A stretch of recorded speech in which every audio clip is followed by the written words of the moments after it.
안녕하십니까. 생각하는 수학, 생각 없는 수학 송재영입니다. 오늘 이 시간에는 2022학년도 수능 수학에서 변화되는 선택 과목에 대하여 자세히 알아보는 시간을 갖도록 하겠습니다.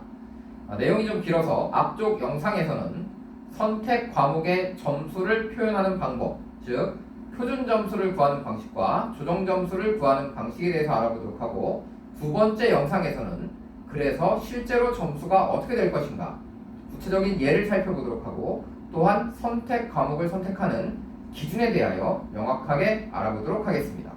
자, 첫 번째 표준 점수부터 확인을 해보죠. 우리가 수능 시험을 보고 성적표를 받게 되면 그 성적표는 표준 점수로 표현되어 있습니다. 자, 표준 점수란 무엇일까요? 세상에 많은 데이터들을 잔뜩 모아보면 우리가 보통 정규 분포를 따라간다 라고 얘기합니다. 세상 사람들의 키라든지 몸무게라든지 성적이라든지 이런 것들을 모아보면 대부분 정규 분포를 따르게 되어 있습니다. 정규 분포 한 번쯤 들어보셨을 텐데요. 정규 분포라고 하는 것은 그래프의 모양을 그려보자면 이렇게 올라가서 가운데가 볼록하고 양쪽이 대칭의 구조를 띠면서 가운데 많고 양쪽으로 갈수록 줄어드는 이런 모양의 분포를 정규 분포라고 부릅니다. 이 정규 분포에서는 평균과 표준 편차라고 하는 두 가지 데이터가 존재하는데, 평균은 다들 아시겠죠? 다 더해서 전체 값으로 나눠서 그 한 가운데 있는 값을 우리가 평균 m이라고 부르도록 하겠습니다. 그리고 표준 편차라고 하는 또 하나의 값이 있는데, 이것은 평균으로부터 떨어진 거리를 제곱해서 다시 평균을 구해서 그것을 루트 씌운 값입니다. 근데 복잡하니까 우리는 그냥 어떤 데이터가 존재한다면 그 데이터는 평균도 있고 표준 편차도 있다라고 하겠습니다. 그럼 여기서 표준 편차라고 하는 것은 어떤 역할을 할까요? 표준 편차는 이 평균으로부터 표준 편차만큼 옆으로 이동했을 때, 표준 편차는 시그마라고 하는 기호로 써보겠습니다. 그래서 평균으로부터 정확하게 표준 편차만큼 이동하게 되면 이 부분이 한 34% 정도가 됩니다. 그래서 전체에서 34% 정도가 평균으로부터 표준 편차만큼 떨어지면 차지하고 있다라고 할 수 있겠죠. 또 이걸 좀 더 늘려서 표준 편차의 2배만큼 옆으로 이동해보면 여기는 대략 한 14% 정도가 추가돼서 평균으로부터 표준 편차의 2배만큼 떨어지면 여기는 한 48% 정도를 차지하고 있다라고 해서 표준 편차를 기준으로 해서 표준 편차의 몇 배만큼 떨어져 있냐에 따라서 우리가 그 값의 위치, 대략적으로 어느 정도를 차지하고 있는지 다 파악할 수 있는 것이 정규 분포입니다. 자, 아직 이해가 잘 안 되실 수 있으니까 제가 예를 들어보도록 하겠습니다. 학생이 시험 보고 와서 성적표를 가져왔습니다. 그래서 두 과목, 국어와 수학 과목에 성적표를 가져왔는데 평균도 나와 있고 표준 편차도 나와 있고 점수도 나와 있는 성적표를 예를 들어 살펴보도록 하겠습니다. 만약에 국어 과목은 평균이 70이고 표준 편차가 20인데 점수가 90점이다 라고 해보고, 수학 과목은 평균이 50점이고 표준 편차가 5점인데 점수가 65점이다 라고 하겠습니다. 자, 이 성적표를 받아본 부모님들이 보신다면 어떤 말씀을 하시겠습니까? 수학 점수를 보고 깜짝 놀라셔야 됩니다. 왜죠? 65점이라서요? 아니, 이렇게 수학을 못했나? 라고 놀랄 수도 있는데요. 실제로 이 수학 점수는 놀라운 점수죠. 왜 놀랍냐 하면 평균이 50인데 65점이라고 하는 위치는 15점 차이니까 표준 편차의 3배 옆으로 가 있는 점수입니다. 그러니까 평균을 50이라고 한다면 오른쪽으로 5점, 또 5점, 또 5점을 더 가야 되기 때문에 여기 있는 이 65점이라고 하는 점수는 표준 편차의 3배에 위치하죠. 표준 편차의 3배까지 가게 되면 확률값은 0.4987 정도 됩니다. 그러니까 이 친구는 전체의 0.1% 정도입니다. 그러니까 뭐 1000명 중에 1명 정도 되겠죠. 그러니까 학교 등수로 보자면 거의 1등급입니다. 완전 1등입니다. 네, 그런 친구고요. 국어 점수를 보자면 평균은 점수로는 90점이니까 높아 보이지만 평균이 70인데 표준 편차가 20이기 때문에 국어는 이 평균으로부터 정확하게 그냥 표준 편차만큼 옆에 떨어져 있는 점수가 되는 것입니다.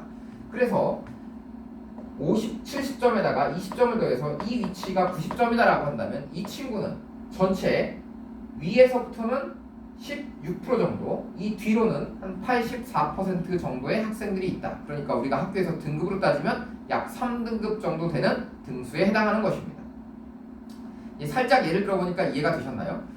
그래서 우리가 이러한 점수, 국어 점수와 수학 점수의 이 원점수만을 봐서는 정확한 상대적인 위치, 누가 더 잘하고 누가 더 못하는지를 파악하기가 어렵기 때문에 이것을 표준화의 과정을 거쳐서 점수를 표준 점수로 바꾸게 되어 있습니다. 그래서 표준 점수로 바꿀 때는 어떻게 바꾸냐 하면 수능 성적표는 100점을 기준으로 합니다. 100점을 기준으로 해서 표준 편차를 20점으로 만들어서 분포를 바꾸게 되는 거죠. 그래서 이 한 칸의 단위가 20점이 되도록 이걸 바꾸고 있습니다. 그러니까 어떤 친구가 수능 성적표에 성적을 받았는데 표준 점수가 140점이다 라고 하면 표준 편차의 2배에 위치하겠죠. 그래서 그럼 이 친구는 대략 상위 2% 안에 들어가는 1등급의 점수를 받았구나 라고 알 수가 있는 거고, 그래서 공부를 잘했다라고 칭찬해 줘야 되겠죠. 그리고 표준 점수가 딱 100점인 친구는 세상의 중심인 친구들입니다. 그래서 한가운데 중심을 잡고 있는 친구구나 라고 할 수 있고, 또 만약에 점수가 80점이다 라고 한다면 평균으로부터 표준 편차만큼 뒤쳐져 있으니까 전체로 따지면 한 아래에서부터 16% 정도를 차지하고 있는 학생이구나 라고 판단할 수 있는 것입니다. 이것이 표준 점수인데요. 그럼 그 표준 점수를 만드는 식을 한번 잠깐 소개해 보도록 하겠습니다. 그래서 이 표준 점수라고 하는 것은 100점이니까 내가 이 표준 점수를 만들 때는 100점에다가 더하거나 빼면 됩니다. 여기에 표준 편차가 20이기 때문에 20에 몇 배만큼 갔는지의 그 배수를 더하거나 빼서 표준 점수를 구할 수 있겠죠. 근데 몇 배 갔냐라고 할 때 우리가 방금 여기서 수학은 3배만큼 이동했고 국어는 1배 이동했다라고 했습니다. 그럼 몇 배냐라는 것을 표현할 때는 보통 우리가 나눗셈을 이용하죠.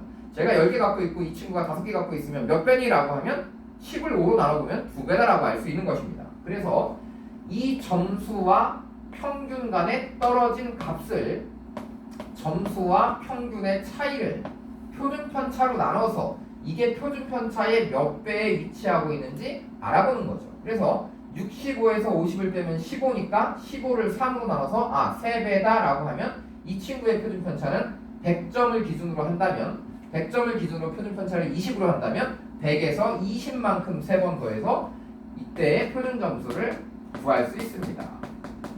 그래서 수학의 표준 점수는 100에다가 60을 더하니까 160점이 될 것이고, 국어의 표준 점수는 100점에서 표준 편차만큼 옆으로 이동해서 120점이다라는 표준 점수를 구할 수 있는 것이죠.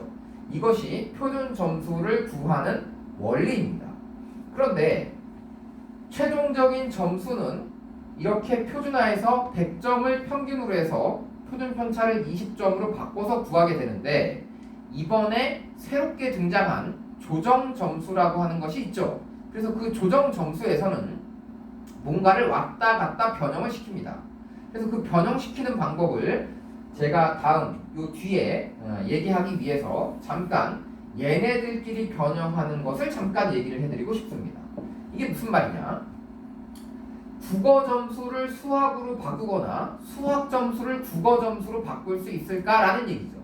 예를 들어서 국어는 여기다 또 정규분포를 그려놓고 여러분들이 이해를 해보시면 이해가 아주 쉽습니다.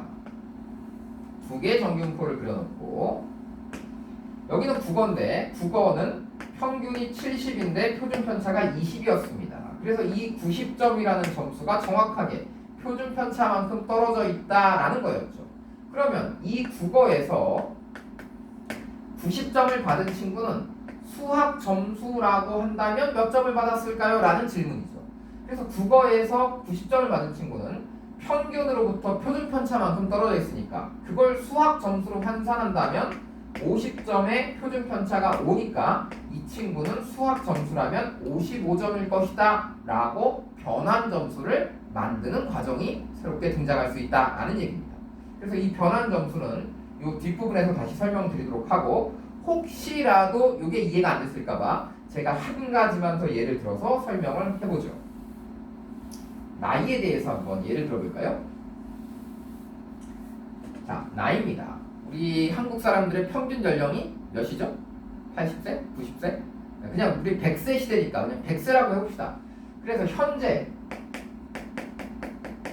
대한민국의 평균 연령이 평균 수명이라고 해보죠. 평균 수명이 100세라고 하고 표준 편차를 10이라고 잡아보겠습니다. n 쓰고 뭐 100, 10의 제곱 이렇게 표현하는데 그냥 편의상 왼쪽은 평균, 오른쪽은 표준 편차라고 그냥 읽어주시면 되겠습니다. 그럼 과거, 지금으로부터 100년 전에는 한 50세 정도 평균 나이였다라고 가정을 해보겠습니다.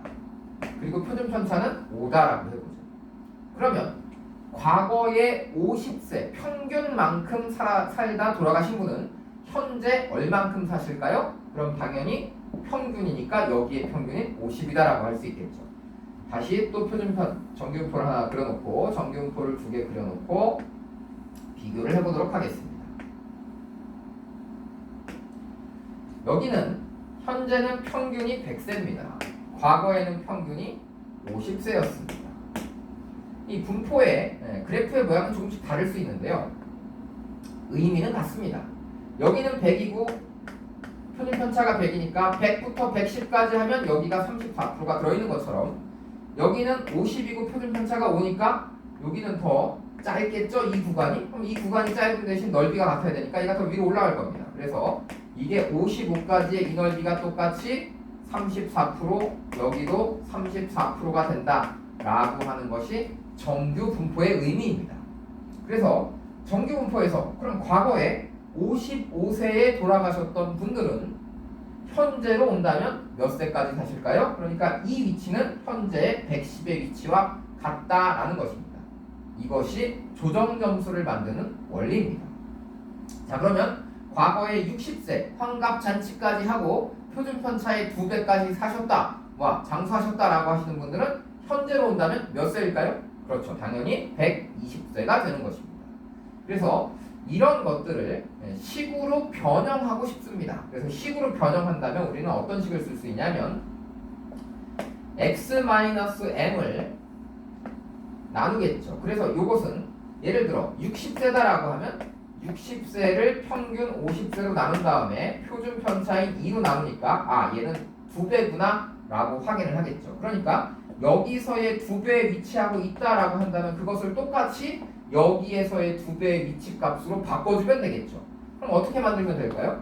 현재 평균이 100이니까 100에다가 이 값이 2배죠? 근데 여기에 표준 편차는 10이었으니까 10에다 2배를 곱해서 더하면 현재의 나이로 환산이 되는 겁니다.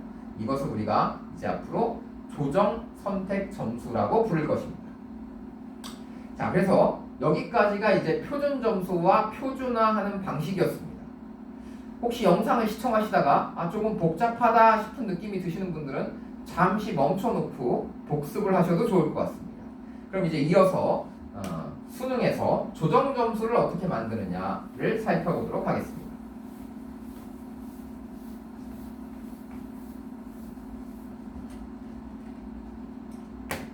자, 선택 과목의 조정 점수를 만드는 방식이 지금 평가원에서 2가지 방식을 제시하고 있는데요. 하나는 각각을 표준화시켜서 그러니까 선택 과목과 공통 과목의 점수를 각각을 표준화시켜서 이걸 다시 비율대로 곱해서 만들겠다라고 하는 방식이 있고, 또 하나는 Q점수와 U점수를 이용해서 변하는 방식이 있습니다. 결론은 똑같습니다. 그런데 표현의 방식이 다르겠죠. 오늘 이 시간에는 제가 여러분들이 이해하기 쉬운 Q점수와 U점수로 설명을 해보도록 하겠습니다. 자, 일단 이것을 이해하기 위해서는 전체 수능 성적의 구조를 이해하고 계셔야 될 텐데요. 수능 점수는 이렇게 되어 있습니다. 수능의 수학은요, 공통 과목이 22문항이 있고요. 그 다음에 선택 과목이 8문항이 있습니다. 그래서 이 공통 과목 22문항이 다 맞으면 74점이 되고, 선택 과목의 8문항을 다 맞추면 26점이 됩니다. 그래서 합쳐서 100점 만점이 되는 구조로 나와 있습니다. 그런데 이 선택 과목이 3가지로 나누어져 있죠. 그래서 이 선택 과목 중에 미적분을 선택하는 친구들도 있고, 기하를 선택하는 친구들도 있고, 확통을 선택하는 친구들도 있습니다. 그러면 미적분을 선택하는 친구들은 이쪽으로 다 모아서 미적분을 선택한 친구들끼리 이 공통 과목의 점수와 선택 과목의 점수를 따로따로 분포시키고, 기하를 선택한 친구들은 기하를 선택한 친구들끼리, 확통을 선택한 친구들은 확통을 선택한 친구들끼리 다시 점수를 모아가는 과정을 거치게 되어 있습니다.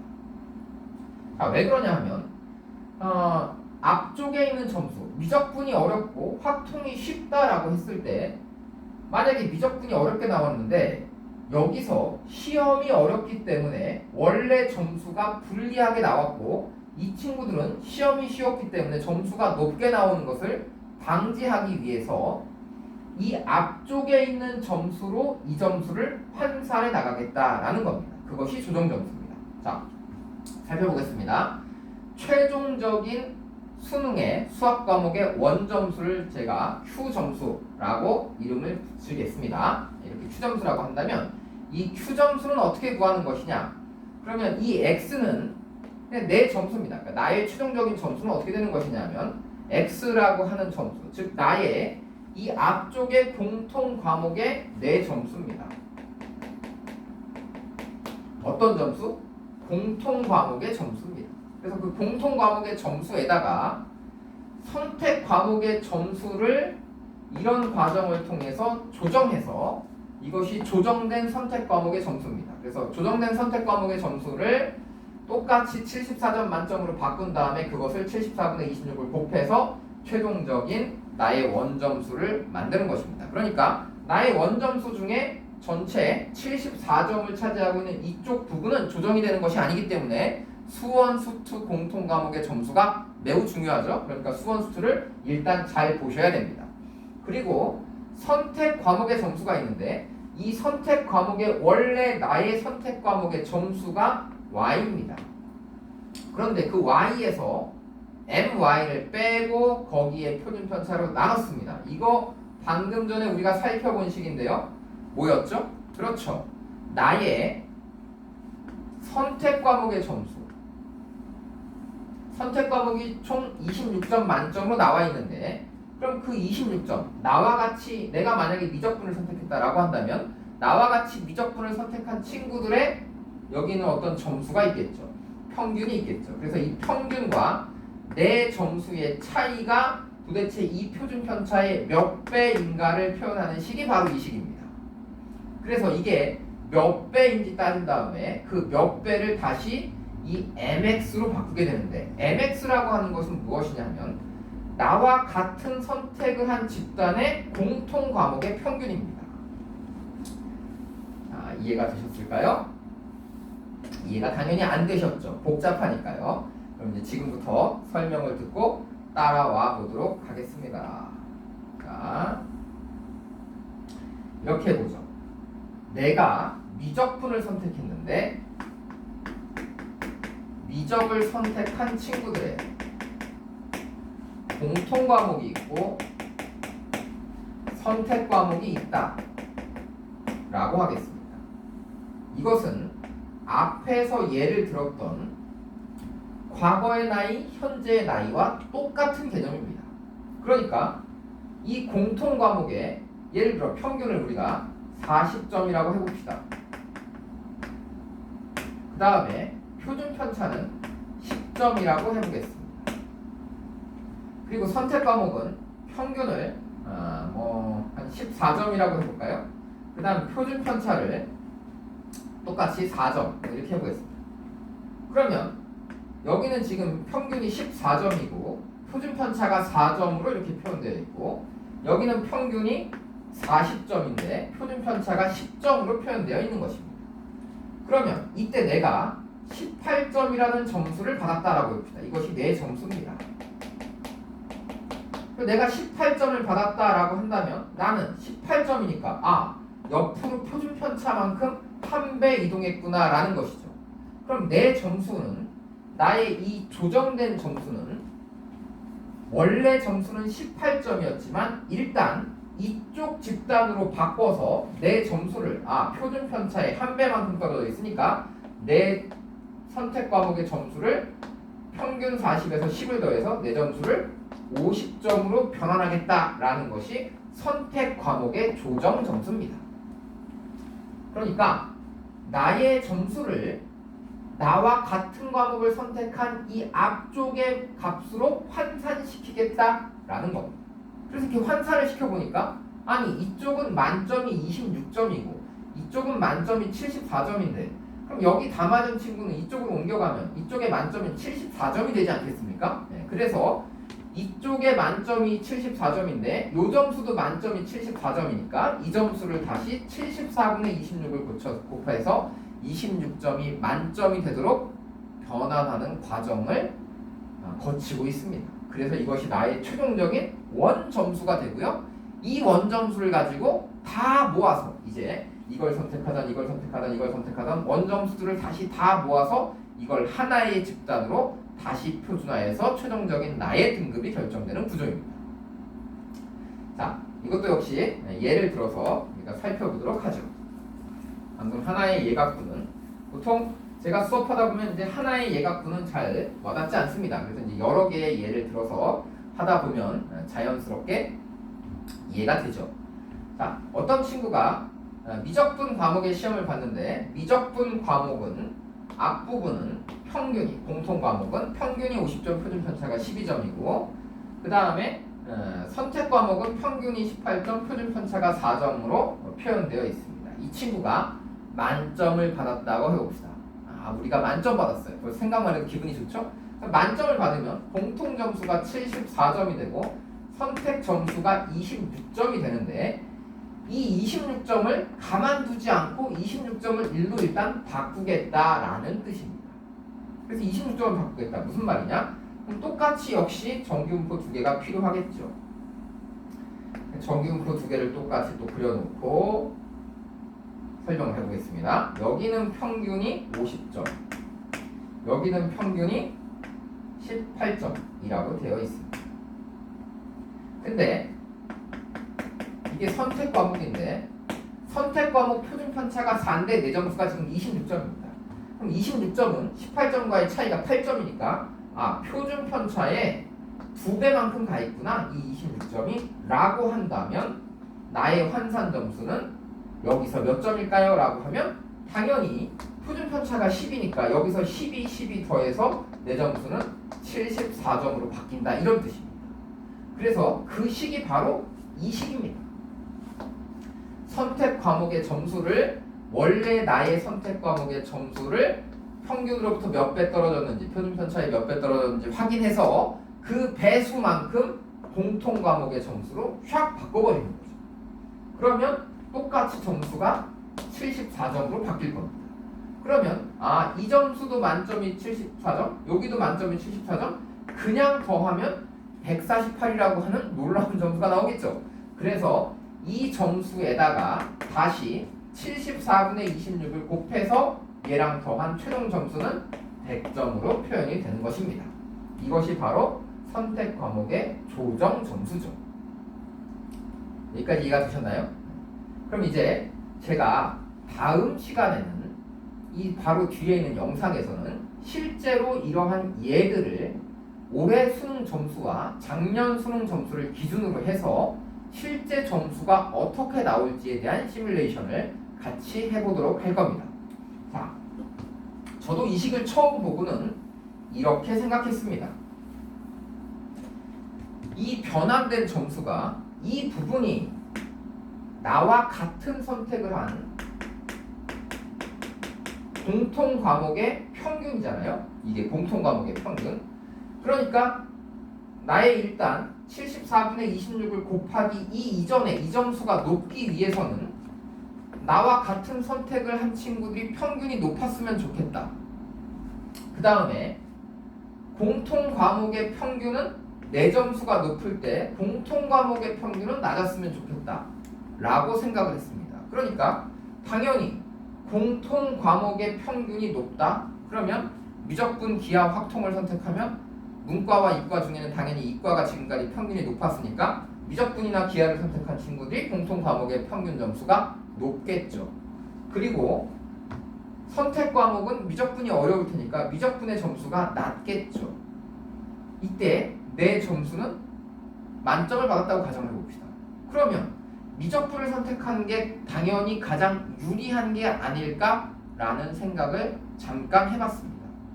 그런데 이 식의 구조는 이 정규 분포를 이쪽 정규 분포로 옮기는 과정에 있어서 몇 배냐라는 배수가 중요하고 다시 평균으로부터 이 표준 편차의 몇 배인지를 바꾸는 변형의 과정입니다. 근데 평가원이 만들어낸 이 변형의 과정은 굉장히 놀랍습니다. 왜냐하면 이 평균이 올라가면 이 평균도 올라갈 가능성이 높습니다. 그리고 평균이 낮아지면 표준 편차가 커집니다. 평균이 낮아지면 표준 편차가 조금 커진다. 그래서 전체적인 구조를 시뮬레이션을 해보면 점수 차이가 크게 나지 않습니다. 그래서 그 관계들을 이제 다음 시간에 자세히 살펴보도록 하겠습니다. 다음 영상 계속 기대해주세요. 감사합니다.